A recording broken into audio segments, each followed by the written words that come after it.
jusqu'au cou. Et donc c'est vrai que quand on sort de là, pour se reconstruire financièrement, c'est mission le impossible. processus, il est simple. C'est un processus de dépendance par réassurance.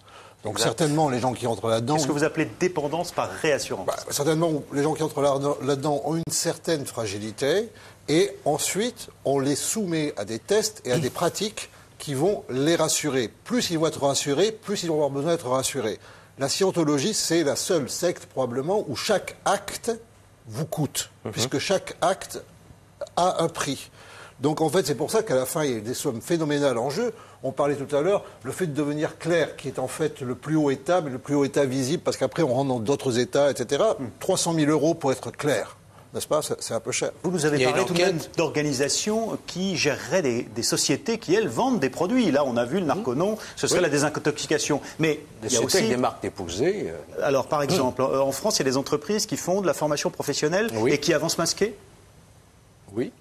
Vous pouvez citer des noms? Non, je n'ai pas envie de stigmatiser en particulier sur un plateau de télévision, mais nous le savons, oui. Ouais. Et donc, elles sont aujourd'hui surveillées par l'État français? Elles sont surveillées. Il faut qu'on fasse de l'information, parce que... parce que vous pourriez être attaqué, tout simplement, si vous citez un nom sans preuve. Non, je n'ai pas envie de stigmatiser. Moi, je fais de la prévention. En tant que président d'Ami-Vilude, c'est un organisme de veille. Ce n'est pas un organisme de condamnation. La condamnation, c'est la justice. C'est elle qui est indépendante. Moi, je dis, il y a effectivement des organismes qui dépendent de cette organisation de la scientologie, qui ne disent pas leur nom. Alors, bon, vous nous avez parlé de formation professionnelle. Mais également auprès des grandes instances internationales. Bien sûr. On voit bien des faux-nez, on peut dire, s'ériger en ONG, organisation non gouvernementale, auprès de l'OSCE, auprès de l'ONU, et qui font un lobbying international extraordinaire. Ils ont cette capacité-là. Alors, François Coche, qu'est-ce que vous pouvez nous dire de ces entreprises et des disciplines dans lesquelles elles s'activent, qui avanceraient masquées et qui sont de faux-nez de la scientologie? Ce qui est impressionnant, on parlait de gourou tout à l'heure, c'est qu'effectivement, si le big boss aujourd'hui, David Miscavige, on ne le voit pas tellement apparaître, c'est parce que finalement, cette scientologie, cette secte vénère un gourou mort.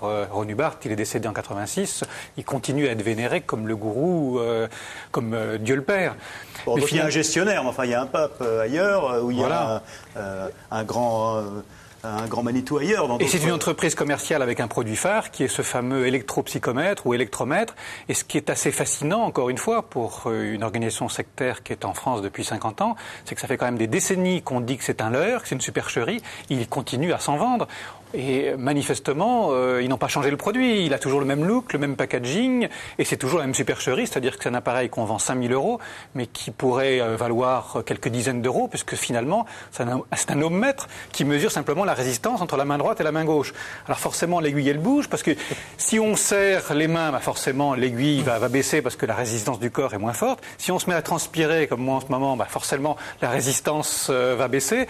Donc c'est une belle supercherie, et il continue à s'en vendre pour un prix totalement astronomique. Vous avez quelques autres disciplines dans lesquelles s'activent ces entreprises? Vous nous parliez de librairie éventuellement, de livres, de formation professionnelle. Oui. Quel autre... Il y a eu des écoles de l'éveil pour des soutiens scolaires. Il y a eu des écoles aussi artistiques. Il en a parlé tout à l'heure à l'Instophone. Il est rentré dans une école au départ. Exact. Une école de musique. Donc vous voyez, donc il y a différents points d'entrée, quoi.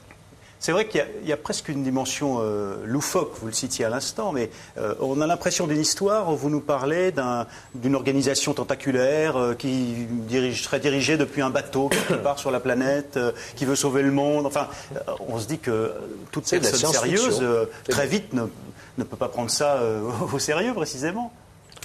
Oui, mais... Et là, la scientologie est extrêmement forte, c'est que la vitrine, parce que bon, ils ont toujours pignon sur eux, ils avancent toujours, c'est parce que la vitrine est extrêmement, elle